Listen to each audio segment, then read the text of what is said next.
Lagi marak kasus baru. Clear di atas clear ngelupas. Beskut clearnya ngelupas. Assalamualaikum warahmatullahi wabarakatuh. Berjumpa lagi bersama saya di channel Bayu Arbras Lur. Gimana kabarnya? Tentunya dulur-dulur selalu jaga kesehatan dan jangan selalu jaga image. Oke, Lur. Sini kita mau membahas beberapa hal yang mungkin riskan sekali dilakukan untuk teman-teman yang mungkin masih baru terjun dan benar-benar baru belajar di dunia refinishing. Oke, di sini mohon maaf untuk sesi epoksian, untuk aplikasi epoksian kita skip, dan untuk pengamplasan kita skip juga. Di sini kita langsung naik ke base coat. Nah, untuk langkah awal seperti biasa ya, untuk epoksi kemarin kita pakai Bio 2K Surfacer, terus pengamplasan kita di ukuran 800 naik 1000 karena kita pakai amplas DMS yang standar Eropa. Nah, terus di sini ada base coat sparkling olive, dan di sini dari AST untuk jenisnya itu polyuretan. Terus untuk pemakaian alat di sini kita pakai Nova ya. Di sini pakai Awareta Nova yang mini ya. Terus untuk setelannya di sini kita pakai fan patternnya kita buka di 1/4 kayaknya, ini 1/4 gak sampai 1 lah ya. Terus untuk peluit kita main di 1 putaran, angin kita main di 2 bar. Oke, teman-teman yang kemarin sempat tanya juga masalah Nova itu dipakai di kompresor 1 HP bisa apa enggak, Mas? Jawabannya enggak bisa, teman-teman. Di Nova yang mini ini ya, walaupun dia tergolong mini ya, itu minimal kompresor main di 175 atau 2 HP juga bisa. Tapi kalau untuk di 1 HP itu sangat maksa banget. Nanti akhirnya teman-teman salah nyalain spregannya. Wah, spregannya nggak bisa dipakai, padahal teman-teman tidak baca spesifikasi atau data teknikal dari spregan ini gitu ya. Oke, kenapa Mas kalau nembak biskuit kok patternnya kecil sekali? Nah, di sini spregan itu bukan melulu tentang lebar pola patternnya atau sampai dikatakan diapa-apain lah itu ya.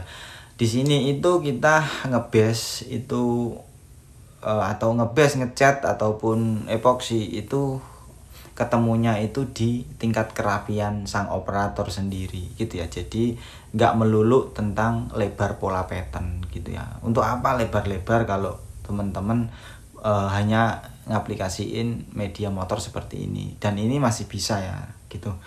Terus di sini pengaplikasiannya di atas epoksi langsung tanpa dasar, dengan catatan saat pengamplasan itu tidak ada panel yang bocor atau epoksi ataupun filler yang bocor sampai ke panel, karena nanti juga akan berpengaruh di daya tutup catnya. Supaya teman-teman ngecatnya tanpa dasar seperti ini itu bisa, tapi dengan catatan tidak ada yang bocor. Oke, sebelum pengecetan alangkah baiknya teman-teman ya, alangkah baiknya itu dilap dulu menggunakan degreaser. Degreaser gunanya sudah tahu sendiri, untuk memastikan tidak ada kandungan silikon ataupun minyak di telapak tangan kita ya, karena itu sangat berbahaya. Itu juga bisa mempengaruhi daya rekat ataupun kerja dari base coat gitu ya.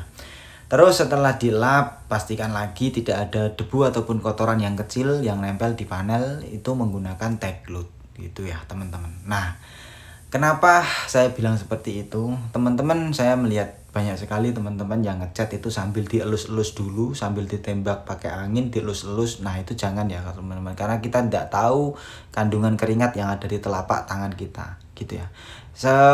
Bicara tentang silikon, saat orang mengecatan itu yang sangat-sangatlah rawan itu pada diri kita sendiri sebenarnya, di bagian kulit, keringat, terus rambut ya. Rambut itu juga banyak silikonnya, karena walaupun kita tidak pakai minyak rambut itu kita juga pasti ada keringat. Nah, itu juga bisa mempengaruhi hasil dari pengecatan, dan itu sangatlah rawan, yaitu namanya internal dari kita sendiri gitu ya. Oke, tadi kita bilang bahwasanya banyak kasus baru di sosial media platform lain, itu juga kasusnya banyak banget. Di TikTok itu sering kali saya nemuin clearnya terkupas di atas clear. Dan itu ya saya rasa saya rasa itu sangat-sangatlah ya apa ya, sayang sekali gitu. Bahwasanya teman-teman itu menganggap sesi flow code itu untuk mendapatkan flat, itu nggak bener ya, itu nggak ada pelajarannya itu teman-teman.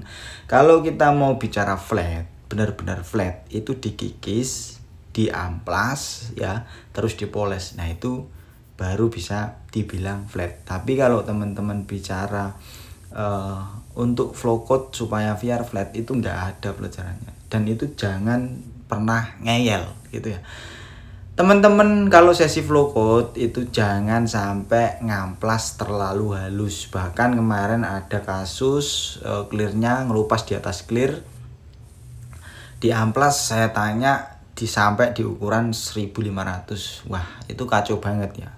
Jadi kalau untuk mau sesi flow code ya, buat teman-teman yang mungkin mau flow code itu ya silakan, nggak apa-apa, tapi dengan catatan ngamplasnya yang bener. Grid yang dipakai kalau wet sanding itu biasanya di ukuran 800, paling banter itu di 1000, nggak boleh naik lagi atau di bawahnya 800. Kenapa? Karena kalau terlalu kasar juga bisa berpengaruh nanti ketika pengaplikasian clear coat yang membawa thinner itu juga bisa diresap dan rawan keriting. Kalau terlalu halus nanti tidak ada mechanical bonding atau daya rekat clear berikutnya. Terus teman-teman juga banyak ngakal-ngakalin ya, pakai clear pertama yang murah-murah banget, terus yang kedua dipakai HS. Itu sebenarnya nggak imbang, takutnya nggak senyawa gitu. Clear 80 ribuan atau 100 ribuan terus ditimpa dengan HS yang harga 500 ribuan, itu sebenarnya ya nggak sah sih sah, cuma ya janganlah kalau bisa terlalu ngakalin seperti itu jadi tukang cat itu ya gimana, menurutku janganlah. Ada yang kadang clearnya 41 di awal, terus nanti di keduanya itu pakai 421 atau HS. Itu nggak boleh sebenarnya teman-teman. Kalau misalnya gini, range-nya itu di misalnya clear pertamanya di harga 250, terus clear keduanya itu di harga 500, itu masih masuk akal. Tapi kalau clear pertamanya di harga 80 atau 100, terus clear keduanya itu di harga 500, itu nanti takutnya nggak senyawa gitu. Nggak senyawa dalam arti gini ya, takutnya clear pertama itu daya durabilitasnya itu sangat singkat, terus nanti ketika clear yang pertama itu sudah menurun atau mulai menguning, nanti clear yang top, yang terakhir itu akan mengikuti jejak dari clear itu. Jadi tampilannya juga akan berpengaruh gitu ya teman-teman. Oke, di sini kita ingin pakai 8200 dari build code. Untuk mixing rasio tadi kita pakai di 4:1. Terus untuk thinner yang kita pakai di extra slow, di sini kita pakai di 10% aja. Terus untuk pengaplikasiannya tetap kita pakai Nova Mini tadi. Nah, tapi untuk setelannya mungkin kita akan bedakan gitu ya teman-teman. Oke. Sebelum kita melakukan untuk pengaplikasian clear coat ya, dan clear coat ini sesi yang sangat vital, terus sangat finish atau sesi finish yang sangat-sangat dinantikan oleh para tukang cat yang awalnya mungkin di proses-proses yang mungkin ada proses ngamplas, dempul, ini itu. Nah, di akhir ini itu adalah babak penentuan ya. Terus di sini untuk setelan fan pattern kita buka 2. Di sini coba di peluit kita main di 1,5 dulu. Kita tes dulu karena kita ya masih beradaptasi dengan Nova Like ini. Jadi ya nggak apa-apa ya, nggak ada salahnya. Namanya kita kan supaya teman-teman juga bisa mengikuti. Siapa tahu ada yang punya Nova seperti ini belum ketemu setelannya, kan bisa dilihat ya. Nah, di sini saya rasa untuk semprotan yang pertama ini masih agak terlalu kering, teman-teman. Di sini saya merasakan entah ini karakter clear coat-nya atau gimana. Cuma di sini kita coba tambah di setengah ulir lagi untuk bagian peluitnya atau keluaran dari cairannya ini. Karena di karakter 8200 ini nggak seperti clear build code yang lainnya ya. Menurut aku ya, ini kalau modelnya itu terlalu kering terus di model sawur-sawur, pasti hasilnya nggak bakal bagus. Karena apa? Karena di karakter 8200 sendiri ini menurut saya kental banget teman-teman. Kalau spray gunnya teman-teman nggak perform juga atau nozzle-nya terlalu kecil, milih nozzle-nya terlalu kecil juga akan berpengaruh.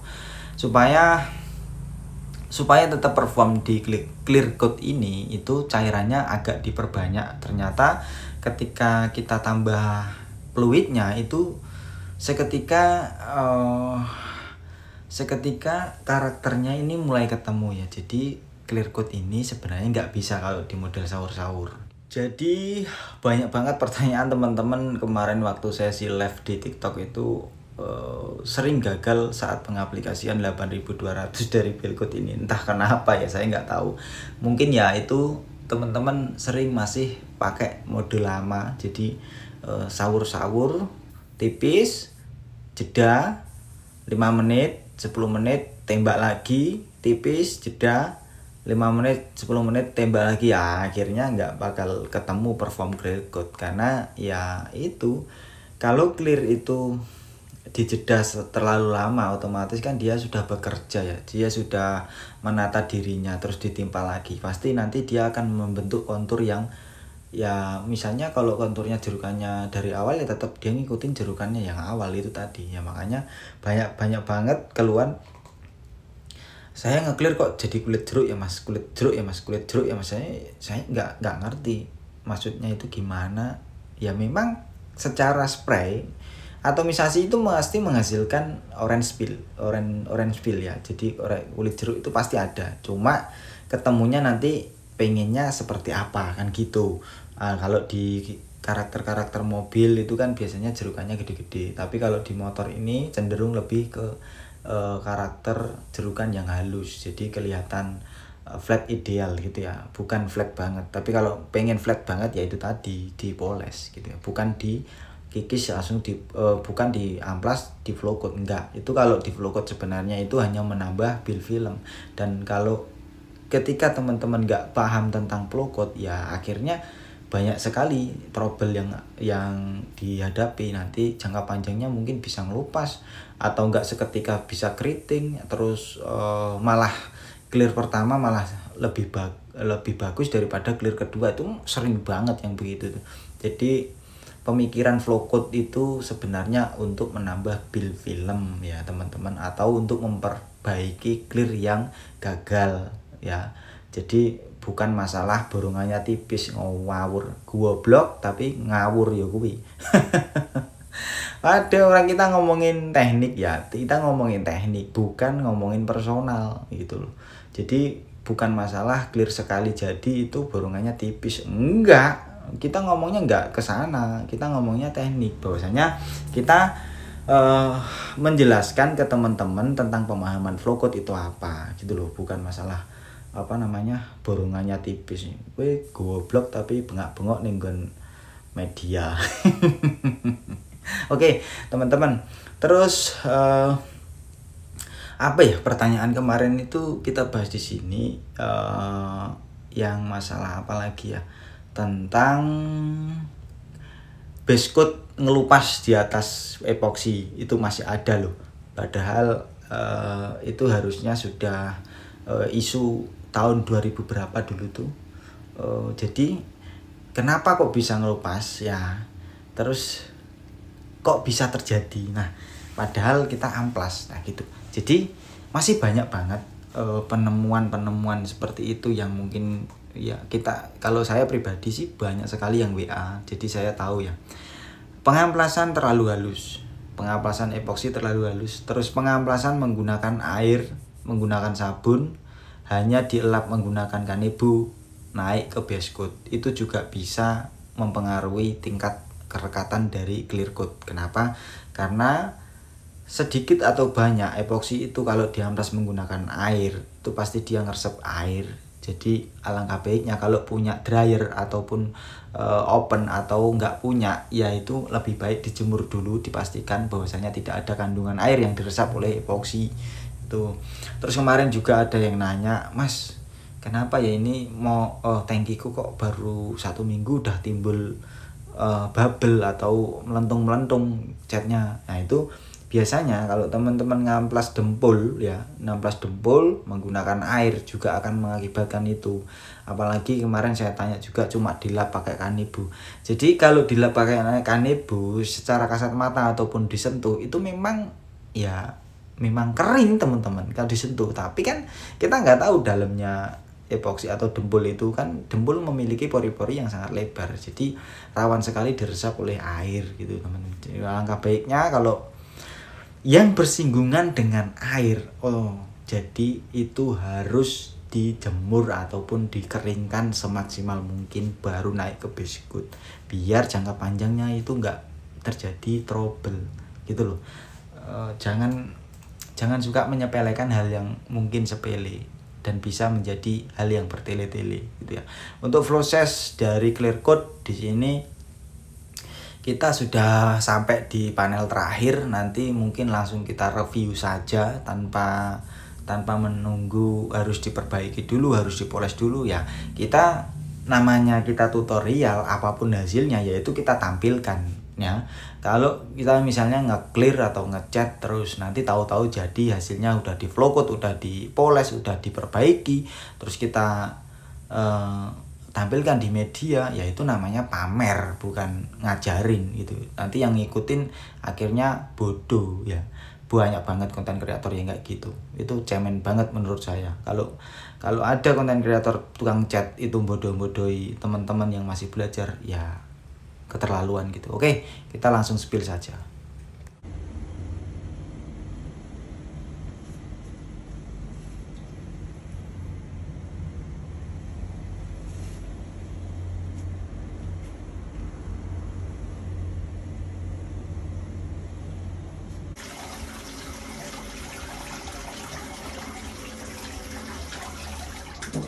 Oke teman-teman, di sini kita sudah melakukan pengekliran dan hasilnya seperti ini nih. Nah bisa dilihat sendiri ya, untuk partikel yang dihasilkan seperti itu. Tadi kita untuk urusan alat kita pakai dari base, kita pakai Awarita Nova HPLP dengan ukuran nozzle 1.2. Terus untuk setelannya itu nanti saya jelaskan. Dan clearnya ini untuk perbandingan mixing rasionya itu kalau TDS nya itu dia di 4:1 3 thinner ya. Tapi kalau teman-teman pakai ukuran nozzle-nya terlalu kecil juga tidak bisa mendapatkan perform yang diinginkan. Alhasil akan teman-teman lebih banyak menambah reducer atau thinner. Terus thinnernya kita pakai extra slow, jadi sesi flow time-nya itu bisa membantu banget dan hasilnya seperti ini. Oke, kalau misalnya teman-teman ya habis nge-clear seperti ini masih basah seperti ini, itu alangkah baiknya langsung disimpan, jangan dibiarkan seperti ini ya. Apalagi kalau diketek-ketekin rokok begini kan nanti kotor ya teman-teman. Jadi setelah diketek rokok itu disiram begini ya.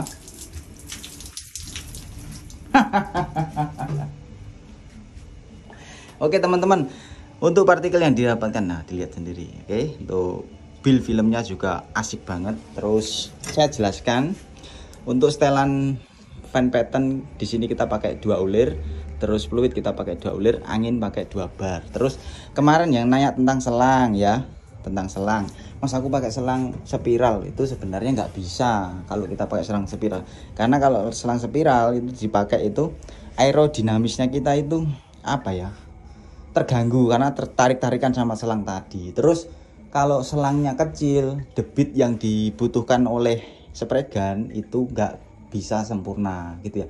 Jadi selangnya itu minimal ya seperti ini, ataupun pakai selang Hako yang 8.5 itu, jadi bisa ngejar debit yang dibutuhkan oleh spray gun gitu ya. Oke teman-teman, hasilnya seperti ini.